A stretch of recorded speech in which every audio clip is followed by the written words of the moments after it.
Welcome to the show. My name is Charlton with Big C. This is Charlton and Big C Sports coming to you worldwide on the iHeartRadio network, the number one network in the United States of America. And Big C Sports has been voted the number one sports show in the universe, according to Big C and them good old boys from down south. I want to say bienvenidos to all of our listeners in Latin America, also across the pond in London, England, as well as Paris, France.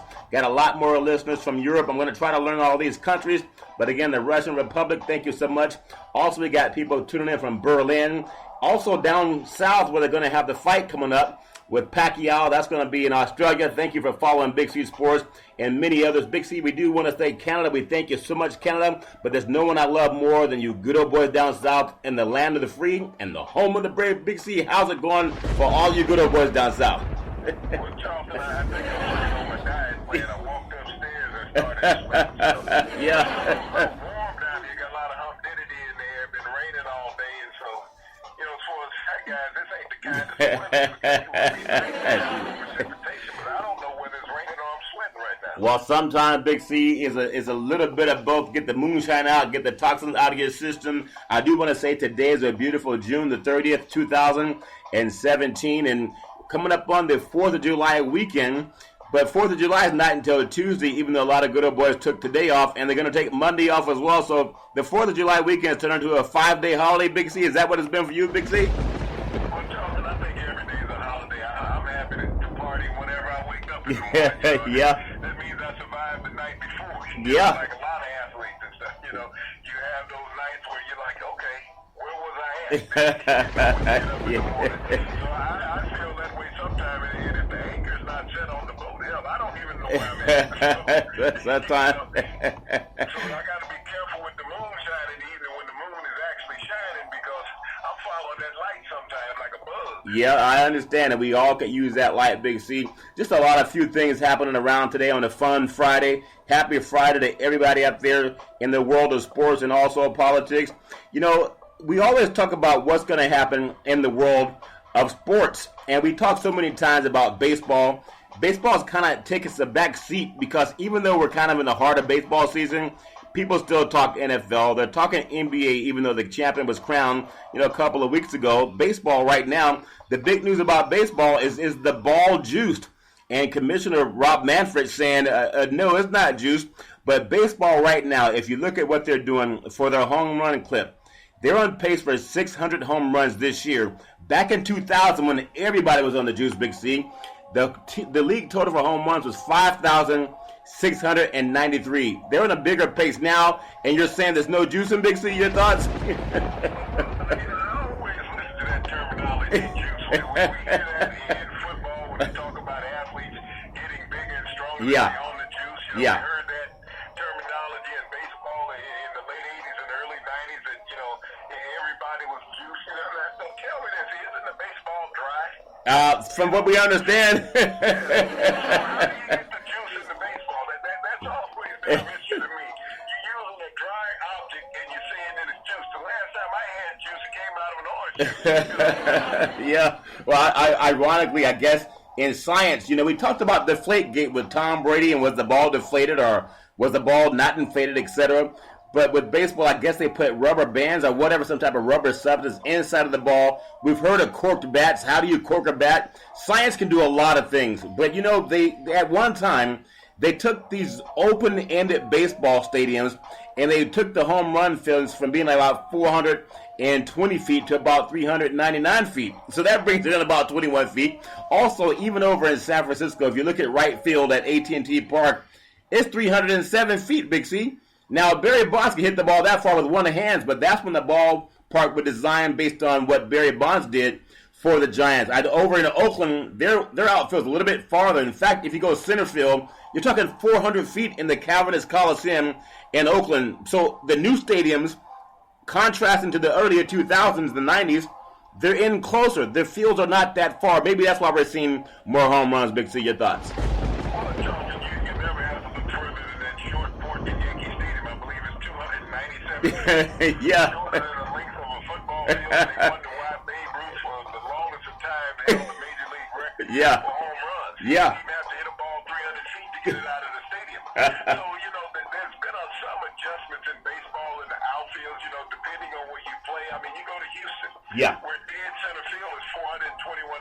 Yeah. You know, you have to have a juice ball to hit it out of there, dead center field. Yeah. So, you know, baseball, you know, when you look at the home runs that are being hit, Charlton, who are the home runs hit for? They hit for the fans. For the fans. They hit for the fans. They hit for the record book. Yeah. I mean, it's great to go see a no-hitter throw, but it's the most damn boring game you ever want to see. Yeah. Hit the baseball. Yeah. I come there, when I go to a game, Charlton, I want to hear the crack of lumber. Yeah. You know, that's what baseball is all about. You know, they just got through watching the College World Series. Yeah. They use that aluminum. You know, last time I used aluminum, I popped a can of beer. Yeah. Hold on, B. We gotta have some integrity. I don't think you really drink beer. You got that homemade stuff, and I don't think any of you good boys are popping cans. Let me say, it was a Dr. Is it okay, Dr. Pepper? Either Dr. Pepper or a twist off top. I understand, Big C. You know, baseball and all sports. Yeah. Fans go to see scoring. I mean, when you go see a football game and it's just field goals 6-3.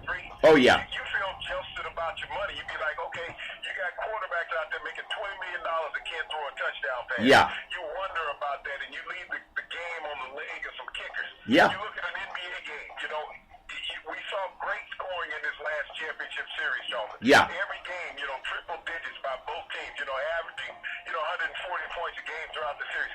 That's basketball. That's throwback basketball back in the good old days. Oh, yeah. And you know, when we see a basketball game, especially in the NBA, when it's in the 80s, you got two teams scoring 80 plus points, Charlton. Yeah. That's boring. Oh, yeah. Nobody wants to see that. And you know, when we look at baseball, when we talk about those no-hitters and perfect games, Yeah. yes, they're for the history books. But, you know, no one reads a history book in a baseball game. Everybody has an iPhone now. That's pretty true. You know, give me some excitement. Update the game. Get some scoring. Yeah. I hope that they break the home run record, Charlton, because that's great for baseball. That's why you go. Now how do you go and say what Barry Bonds and Mark McGwire and Sammy Sosa and players of that era did were wrong? Yeah. Because if they hit more home runs now, and they're saying that players are not juiced, evidently they weren't juiced then because the guys can out hit them nowadays, Charlton. Yeah, I think that's a very good point to make, Big C. Everybody loves the long ball, just like in boxing with Pacquiao fighting this week down in Australia. Someone wants to see a knockout. I mean, people believe that Pacquiao may knock out Jeff Horn. Jeff Horn's had 11 knockouts on his own, but Pacquiao has knocked out 38 fighters, Big C. He's 59-6-2. He's knocked out 38 fighters. People want to see that. They want to see the knockout down under in Australia. In baseball, people want to see the home run. You know, whether it was Barry Bonds or whether it was McGwire back in the day, the Bash brothers, they had Jose Canseco. Even you go back to the days of Hank Aaron, people wanted to see. You talked about Babe Ruth. The home run is always like the touchdown, the 60-yard touchdown pass. People want to see that, like the three-point shot in basketball. I do want to say today's segment is sponsored by your Northern California Cadillac dealers, home of the all-new Cadillac Escalade, the standard of the world. And when you go by and test drive yours, tell them that Charlton and Big C sent you, especially for the 4th of July holiday. I know we want to talk about everybody having a good time, but just as a kind of a PSA, there are more traffic fatalities on the 4th of July weekend than any other weekend in the United States of America. We hope that all of you can decide not to drink and drive. If you have any friends or family, don't let them drink and drive. It's the easiest thing in the world not to do. If you drink, just don't drive. You can Uber or get a ride from somebody else. Big C, your thoughts on being responsible for this holiday weekend, Big C? Well, Joe, I'm going to have to talk to my horse about that. You know, I don't know what that is in there all the time. I know I'm trying to terribly cool down. Yeah. I don't know if we got seepage going in this truck or not, because I came out one day and he was leaning up against the tree. I thought Yeah. but then I looked up and it was raining. That's funny. You know, I got to be worried about my horse. You know, and I can't drive my Escalade. You know, somebody's got to stay sober on that day. But I want to go back to that Pacquiao fight, Charlton. You talk about the knockout, you know, the possibility of a knockout. Yeah. You also got to worry about Pacquiao's age. Yeah. Pacquiao also, Charlton, has been knocked out in 2 of his last 5 fights. Yeah. So his chin has been a little suspect also. And, you know, Yeah. this young man that he's fighting has 11 knockouts.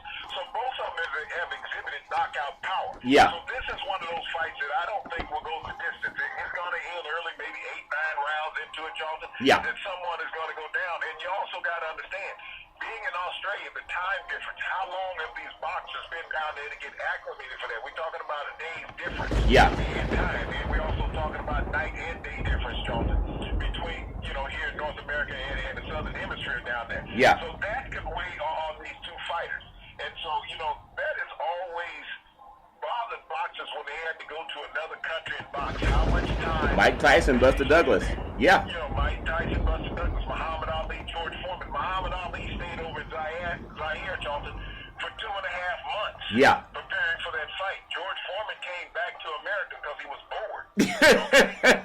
Yeah. And we saw what happened because he was bored. Well, he was knocked to the floor bored. Yeah, that's funny. We see that, Charlton, when our professional teams here in America go across the pond to play in the NFL season. They play a couple of games over in London, England. Yeah, I hope they stop that. You see the time difference. And, yeah. Players over there are playing early morning compared to their time here in the U.S. Yeah. And your biological clock doesn't adjust in 2 to 3 days, Charlton. It takes at least a week to get acclimated. We see that with preseason basketball games going to Europe to play. So these are some of the things that athletes have to fight against. Yeah. When promoters and leagues ask them to go outside their playing element and participate, Charlton. And that's a great point you brought up. You know how the NFL wants to make the league safer? We have the CTE issue, and they want to make that. They want to cut down on how many times you practice outside of the. When they talk about OTAs, they want to make sure everybody's getting the good medical checkups. And then we talk about playing teams on a Sunday, then they turn around and fly somewhere, and they play on a Thursday.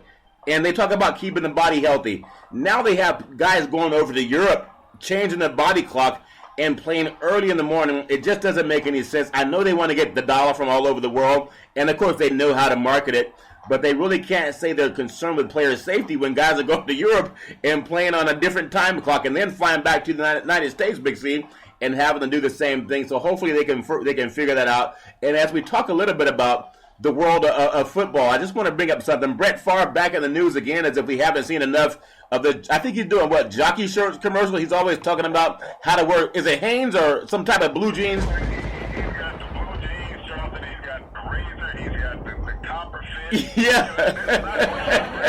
It's not marketing and stuff, Jonathan. What? Brett is he's one of those well-known athletic figures of years gone by in America. He's such an iconic player. Yeah. When he played, he's just not going to go away anytime soon. Yeah, not going to go away. And he says that he wants to go back into the NFL. And he wants to be a GM or he wants to be a coach. As if you can walk away from the game that long and do it. And I think what happened is a lot of people saw what happened with the good old boy for the San Francisco. They can give anybody a chance when you know the right people. It's good to see great players stay around the game and be some type of maybe assistant coach or whatever, but to go into the GM position from making TV commercials doesn't make a lot of sense unless you really know the right people, Big C. And again, maybe he does. We saw what happened with Tony Romo going to TV, and also your friend that used to be with the Chicago Bears getting into TV also, Big C, the coach, the quarterback that was always sleepy. So, everything's possible in the world of Hollywood and make-believe. And I just want to get your thoughts on athletes that walk away from the game, totally away from the game. I think he's coaching a high school team down in Mississippi. Getting back into the NFL is a big jump, Big C. Your thoughts? Well, Charles, it's a huge jump. And, there's no larger jump than what John Lynch made from the broadcast booth to being the GM of the San Francisco 49ers. We also saw that initiated originally by Matt Millen when he left the broadcast booth with CBS. It's happened before. The general manager of the Detroit Lions. Yeah. But, when you look at a player like a Brett Favre, what his knowledge is of the game, I feel that he could be a decent offensive coordinator in the NFL. The thing that I have trouble with, Charlton, with these former players getting opportunities for coaching and GM positions. Yeah. What happened to the Rooney Rule of the African-American participation, Charlton? What Rooney Rule? They already told you what happened to it. They're going to get everybody that's been making TV commercials and give them a job. That's what happened to the Rooney Rule, Big C. African-Americans are not getting any participation in any of these situations, Charlton. You don't get an opportunity for an interview. You're bringing in people who are less qualified than people that are qualified. Yeah. I mean, you think about the last time that an African-American got a serious look at a head coaching position, Charlton. They hired a couple of them this past season. Yeah. But prior to that, Charlton, you look around the rosters in the NFL, you don't see many coordinators being African-American. No. And that's where the leap come from, Charlton. When you're an offensive coordinator and defensive coordinator, that's how you get an opportunity to be a head coach. They very rarely hire a defensive line assistant to become a head coach, an offensive line a wide receiver coach, Charlton, to become the head coach, especially if you're African American. But they man so many of those positions. Yeah. There's time for African Americans to be put into management. We saw an African American general manager fired from Buffalo. Yeah. Because the team was 8-8. He's not playing. He doesn't control the injuries of players, and these are factors that you have to look at. Look how long Trent Baalke kept his job in San Francisco. A long time. After dismantling a championship organization. Yeah. And the young man in Buffalo couldn't keep his job 2.5 years, and he had to go. Even though he had a .500 winning percentage as a general manager, Charlton. Yeah. African Americans have a lot shorter leash and less opportunity when you look at it. Even in the NBA, this is a league that's 75% African American. Yeah. How many African American head coaches are there in the NBA? You look around year after year, Charlton, and you constantly see other ethnicities getting opportunities for jobs. I remember when David Black was brought over to coach the Cavaliers. Yeah. He came out of Europe. And Yeah. you're going to tell me there was no assistant African American coaches in the NBA that were qualified? That's what they tell you. That's what they tell you. NBA championship just started this year, Charlton. Yeah. When you looked on the bench in Game 1 and Game 2 of the NBA championship this year, Yeah. I looked at the head coaches. What were they? Yeah, African American, from what I understand. But when African American head coaches, Charlton. when there's too many African Americans, they'll just say they're American, Big C, because they don't want to make the distinction that it's like African American coaches guided their teams to the NBA championship. And I know that Brown was sit down for the last couple of games with Golden State, but he and Kerr worked well together. But the point is, he was undefeated when they were in the playoffs, Big C. The only loss came with Kerr, which seemed to be when Walton was coaching, or Kerr's coaching. I think if you look at Kerr, his record's the worst out of Walton and Brown, Big C, when you look at how many games they coached for the Golden State Warriors. But we know it's part of big business, also part of big business in the world of football, but it's college football. A great coach, probably undervalued. I look at Mike Leach, who guided Texas A&M in 2009. I think they were 9-4 in the season. They had that run and gun offense. He was at Texas Tech. Yeah, Texas Tech, and they had that run and gun offense, and he brought that same run and gun offense from Texas Tech up to Washington State, up in the Blues, where nobody really wants to go. And now he had the Washington State Cougars challenging in the Pac-12, Big C. Obviously, this guy knows what he's doing offensively. You talked about Brett Favre, maybe the offensive guy, if he goes back to the coaching. Well, Mike Leach he's suing Texas Tech because he says they owe him, I think, $2.5 million. Okay, and we talked about coaches talking about how much money they're making and players can't get a sandwich. And he made $1.6 million for doing TV and radio. That's just being on the local TV and radio show up in Washington State. But that was back down in Texas, okay? $1.6 million owed from Texas Tech football, and he's trying to get all that money. Big C, why wouldn't they pay the man? And that may be one of the reasons he left, but why wouldn't they pay him after all these years? He's still trying to get that money back. Well, Charlton, you have these boosters who are sore, and they don't want to give up the money that they've promised to an individual when they left their institutions. Yeah. And some institutions are fair, some are not. I mean, I look at what Charlie Weiss got just a few months ago. Oh, yeah. Notre Dame finally finished paying him off 5 years after he was gone. They paid him $19 million after he was gone. Not only that, the University of Kansas finished paying him off after him being gone. Wow. He got $5.4 million from the University of Kansas. So Charlie Weiss made, almost $25 million. $25 million not coaching. It wasn't even a 500 coach Yeah. when he was coaching. Yeah. And here it is a scenario with Mike Leach when you leave unceremoniously from a university. Yeah. That people want to hold back funds, and because so many of these funds are not tied into the contract directly, Jonathan. Yeah. They're alternative money that you have set up that they set up outside the program, so it doesn't count against the budget of the program. Yeah. Like these radio shows, the television shows, they can say that's sponsored by that local station, Jonathan. Yeah. And that's where the revenue is coming from, even though it's piped in through boosters and other sources. And other sources. That's a very good point. These are the things that programs do to hide the funds. I mean, when we talk about your buddy Nick Saban that you play golf with on the regular. Oh, yeah, okay. That guy down to Mar-a-Lago you were with the other day. I understand. What's Mar-a-Lago? Is that a car? I think it's one of Donald Trump's golf courses, from what I understand, Big C. Okay. But when we sit here and look at where does the funds come from to pay Nick Saban? Yeah. If it doesn't come from the Yeah. And it's not on the budget as far as the college goes. He'd be the highest paid state employee. Yeah. You know, in Alabama.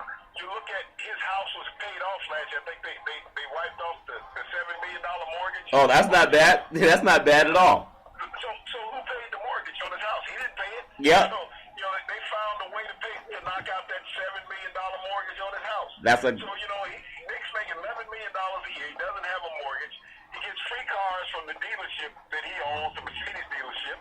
You know, it's run by his son. Yep. That, you know, somehow all of a sudden he goes to Alabama, ends up with Mercedes dealership.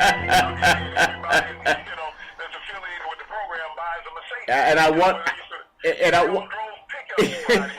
And I wonder how they always have the #1 recruiting class every year. It seems that, you know, sports is a $1 billion industry, and boys and girls sports is the foundation to this $1 billion industry. And when you have sports, you need insurance. We go through Ben and Mark. They work with Big C Sports for athletic and event insurance. They're in all 50 states. They've been around half a century, Big C. And also they cover professional athletes, your collegiate athletes, your high school athletes, even your mom and pop soccer leagues. When you tweet out to them or call them, let them know that Charlton and Big C sent you. Also, Big C, when we talk about, it's just funny because oftentimes when people have a complaint about something, you hear about it, okay? Schools that can't find enough money to pay anybody, but a guy's making $1.6 million to talk on the school's radio program. They couldn't give some of that money to the kids? $1.6 million, that's crazy. Speaking of millions, there's a kid, cornerback Davis, won $100,000 in the lottery. The Virginia quarterback Chuck Davis, he stopped by to buy, I think, some coffee for his mother after a workout, and he bought a Virginia lottery ticket. I don't know if you have to be 21 or not. I don't know how old he is, but he won $100,000. I'm sure he gets to keep all that money. That's a good thing. But look at this. The NCAA will be looking at yeah, I just thought about that. He may lose his college eligibility, and I'm serious about that. Yeah. Because they're going to say that this is funds that he didn't earn. Yeah. And it's coming from an outside source, but you can't name an outside source because it's actually from the state. Yeah. And the University of Virginia is a state university, Charlton. Yeah. So will they try to say that he received improper benefits because he won a lottery? Yeah. The NCAA will have something quirky to say about this against this young man, even though he took a chance like anybody else who would buy a lottery ticket. Yeah. This is where the NCAA is wrong. They will bother this young man for being fortunate, Charlton. Yeah, and that's unfortunate, Big C. Also, a little bit of unfortunate, but maybe good fortune in a way. We have in the world of college football, the charges were dropped against a North Carolina football player, charged with a misdemeanor for sexual assault and battery. Obviously, that's a very serious crime. We always talk about don't touch women, don't harm women. Even men have been harassed in that same situation. It could be either gender. But even today, East Tennessee State University has fired the defensive line coach, Scott Burnett, less than a week after he was arrested on charges of assault and disorderly conduct and public intoxication. Don't know the whole details of it, but at the same time, Penn State, the family of Joe Paterno, they dropped their lawsuit against the NCAA against Penn State. And they're saying that listen, Big C, they said something no one even asked. No payment was involved in them dropping their multi-million-dollar lawsuit against the NCAA. Big C, your thoughts? Well, maybe not the payment involved, but, you know, a brown bag somewhere. I think with the brown bag, it looks like one of those trash bags. So we get away, laying back there in Pennsylvania.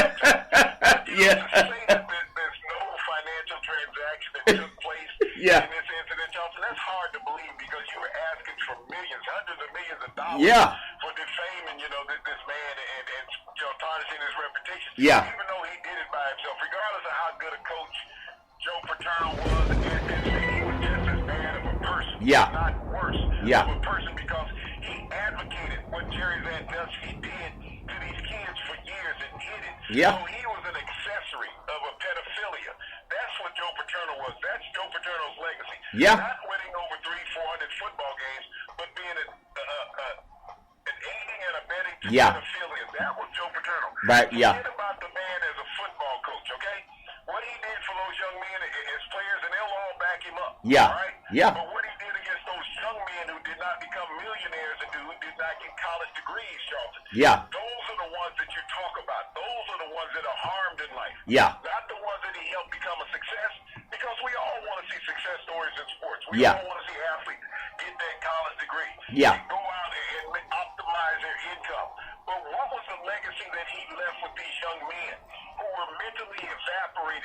Yeah. Because of this constant sexual abuse that they had to go through under his watch. Yeah. That's the part that Joe Paterno, the story needs to be told about. Don't tell me about the All-Americans that he had. Don't tell me about the Heisman Trophy winner that he had. Don't tell me about the national championship that he had. That's what you're supposed to do as a coach, right? Yeah. That's your job as a head coach. But what do every head coach tell a parent when they recruit a kid and say, I'm going to get your son to come to my university? Yep. I'm going to treat him like he's my own son, okay? Yep.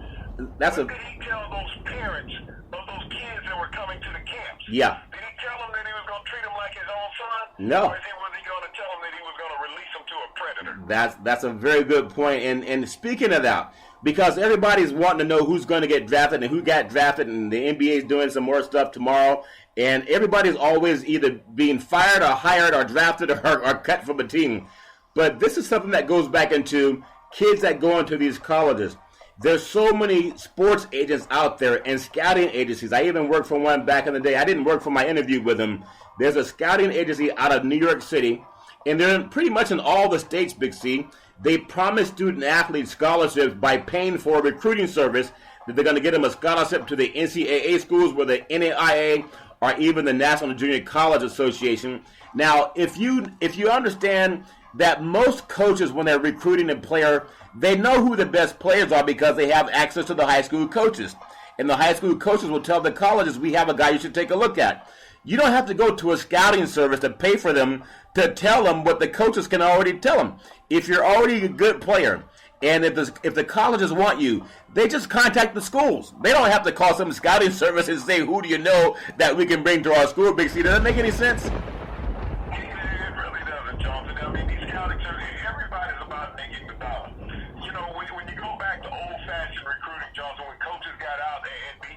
Yeah. And they saw athletes and their families one-on-one, became personal. Now everything is so synthetic about what they do. It's so sanitized. Yeah. And that you don't have a relationship with families. You bring these kids out of these certain impoverished areas and less opportunistic areas, something. Yeah. You bring them onto these university campuses and tell them to figure it out. Yeah. That's what it's become now, because you don't have as many personalized leaders, and everybody says, well, the game has changed and expanded. No, it hasn't. Yeah. Nothing has changed about football. I think they still have jocks. They wear pants. Yeah. Yeah. So nothing has changed about the game, Charles. Yeah. It's changed about the people running the game, because now people are more worried about optimizing their money Yeah. in sports, whether it's on the broadcasting side, whether it's on the coaching side, Yeah. whether it's on the administrative side. Everyone is about optimizing money. You're bringing in all these players, and when you look at the average university, Jones, they have 20 walk-ons on every roster. Yeah. Okay? You got, I believe it's 85 scholarship players that everyone has. Yeah. You got 20 walk-ons that you'll keep on the roster. Yeah. These are the ones who get a chance to dress for the games. We're not talking about the ones that go to practice hoping to get a chance. Yeah. To be more than a practice dummy. And Big C, yeah, go ahead, Big C, go ahead. But who takes care of these players overall, Charles? Yeah. You think about a kid who's a walk-on who's not on a scholarship. How does he earn his income to pay for his academics and then have the time to participate in practice, Charles? That's a very good point. And again, those recruiting services, everybody's trying to make a buck. But if you're a college family, if your kid has potential, believe this, the colleges will call the coach first. They're not going to call some recruiting service and say, who do you know at that high school that can play? They already have these long-lasting relationships with the colleges, and that's free between the colleges and the high schools. You don't have to pay someone money to have them come look at your kid. Just have them talk to the coach. The coaches can send out tapes. Believe me, if some college thinks their kid is good enough, they're going to call the coach, not the recruiting service that you gave several $1,000s to. And one of them was shut down in New York City because of that. But I know everybody's trying to find a way to get their kid to college, and that's part of it. We just talked earlier this week about Dwayne Johnson, the actor, The Rock, that big guy, 6'5", 290 at Miami, and his father was a wrestler. Well, he's all over the news today. He has a movie coming out. But we just mentioned him earlier this week, Big C, and I bring that up because you just said something that makes so much sense about if you don't do what the colleges tell you, they get rid of you. They told Dwayne Johnson he wanted to play tight end in Miami, but they had so much talent. They told him, we want you to play on the D-line. And he said, well, I want to play tight end. They said, if you don't play the D-line, then just go home. And they told him, if you can't do what we want you to do, then we're not giving you a scholarship because you want to play something. You got to do what we tell you. And that's just what the point that you just brought up, Big C. That's always important to know where you're going, to have a backup plan, because if you don't do what they tell you, they're going to get rid of you anyway. And speaking of a few more things in the world of sports, I look at what's happening right now, and I want to congratulate Stanford University, because we talk so much about college sports and people who don't get paid. At least at Stanford, they get a great education. I want to congratulate them for winning the 23rd Directors Cup in a row, and that's for D1 schools in all sports. That means that they've won collectively more championships at Stanford for all the sports combined than other schools, and running down the top 10 of that. If you talk about Ohio State was number 2, followed by Florida. USC was number 4, and then North Carolina, Michigan, Texas, and Penn State, Oregon, and Kentucky. All of those programs are in there for having championships that they collectively add up. And again, it's called, for Stanford University, the 23rd Directors Cup. Congratulations to them and all the success that they've had down there on the farm. So, Big C, as we cross to the final segment of today's program for the 4th of July weekend, we hope that everybody can shoot off fireworks and have a good time. But I want to ask you some NBA talk again before we close out. Ricky Rubio from Minnesota to the Jazz. How does Ricky Rubio make the Jazz better, Big C? Your thoughts? Well, Charlton, they needed a point guard, and, that solidifies every program. Yeah. Ricky Rubio has been consistent. He's raised his points per game this past season where he went into double digits, averaging 11 points a game, 8 assists, yeah, and also 2 steals a game, Charlton. He's been in the NBA since he was 19 years old. He's labored in Minnesota. I mean, we saw Kevin Love come out of Minnesota. Yeah. We saw Kevin Garnett come out of Minnesota. And think about it, when those players left that organization, they went on and became NBA champs. Yep. The Celtics and the Cavaliers. So is that in the works for Ricky Rubio?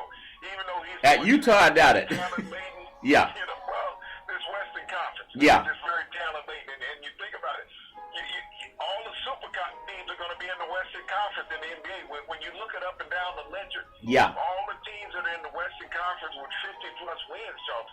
It's a juggernaut just to get out of there. But Ricky Rubio should have saw the breath of fresh air going to Utah. And the key is going to be able to keep Gordon Hayward. Yeah. Or is he going to go to Boston to play for Brad Stevens, his former college coach, which I still think he's going to go to Boston along with Blake Griffin. I think Blake Griffin will also end up in Boston. I thought he might go to Oklahoma City, but he wants to be in a place where he can tower above everybody. He knows that he has a great guard in Isaiah Thomas out there. Yeah. And somebody who is not selfish with the basketball, but he would be that dominant inside presence that Boston has always had when they won championships. You go back to Bill Russell, yeah, a dominant inside presence. You go back to Dave Cowens in the mid-'70s, a dominant inside presence.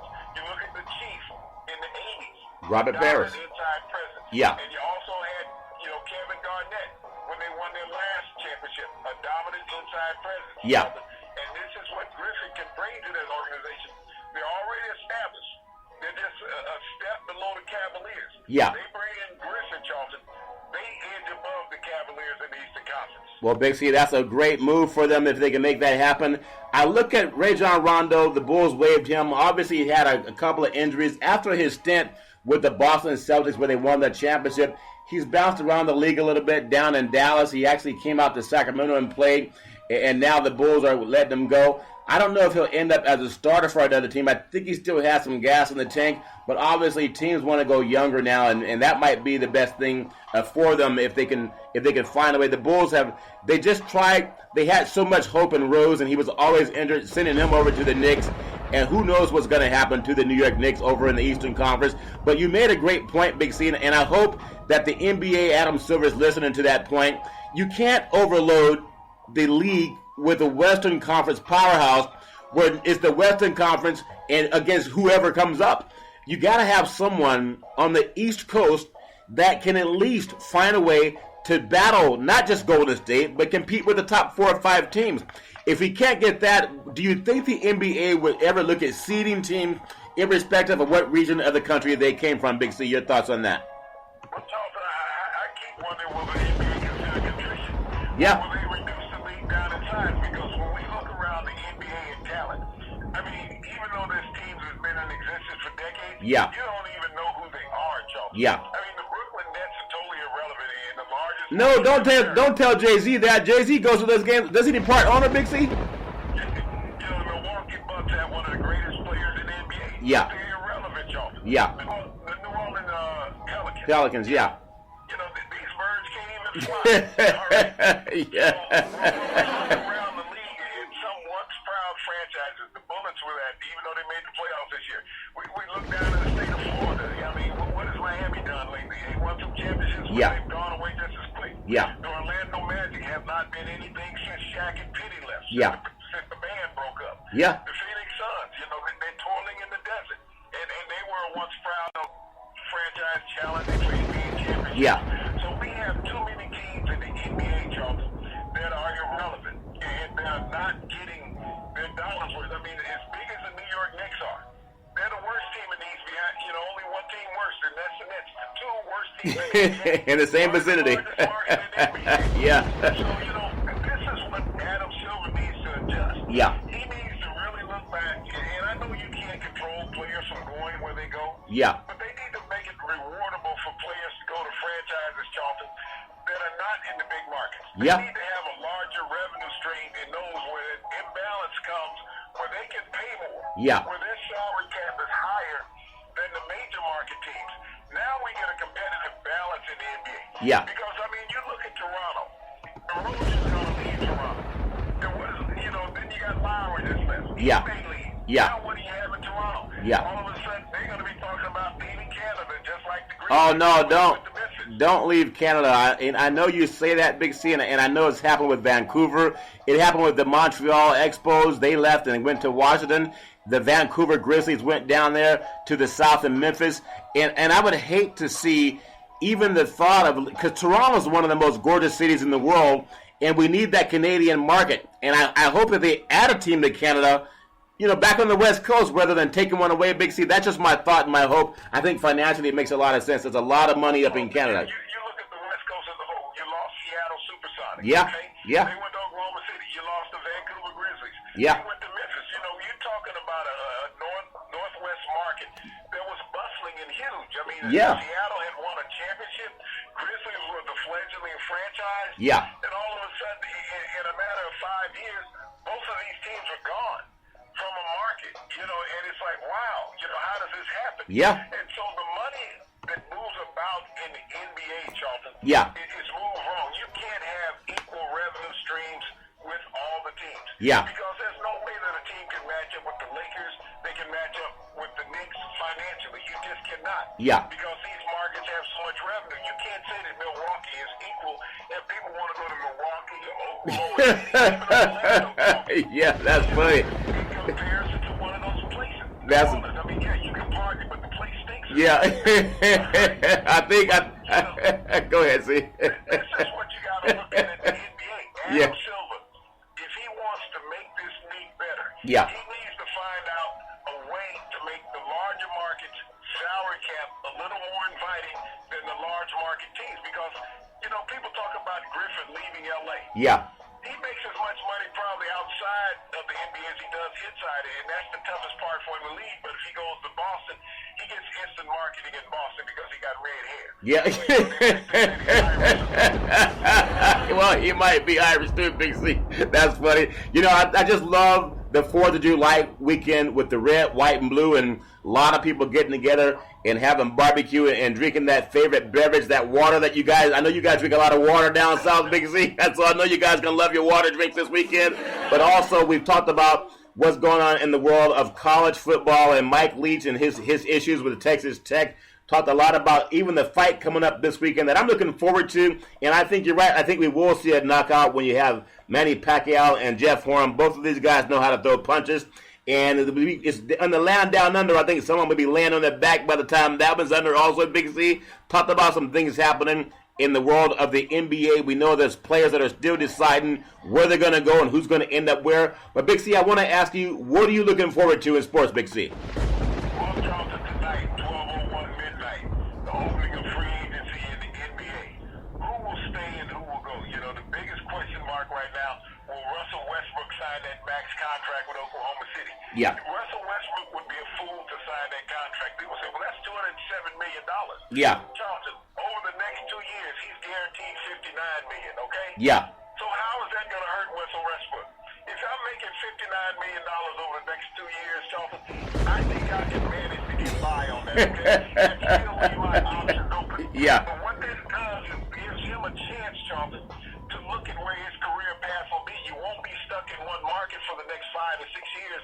Is that you will have an option in another year. Yeah. Because in another year, if he doesn't sign, Charles, they got to decide, do they trade him or take the chance of losing him like they did James Harden and also Kevin Durant? Well, Big C, that's a very good point. No matter how much money it is, you gotta believe that every Monday through Friday at 5 to 6 p.m. worldwide, follow Big C Sports on the iHeartRadio network, the #1 network in the United States of America. And Big C Sports has been voted the #1 sports show in the universe, according to Big C and them good old boys down south. We always want to tell you there's never any excuse for domestic violence. If you see any woman in trouble or even man in trouble, just call 911 because no one should have to go through that garbage all on their own. And as we always tell you, please be safe out there this 4th of July weekend. If you're going to drink, just don't drive. Have a friend give you a ride. Don't get behind the wheel and put someone in jeopardy. And as we always tell you on every sports program, we thank you, we appreciate you, and we hope you have a super fantastic 4th of July weekend.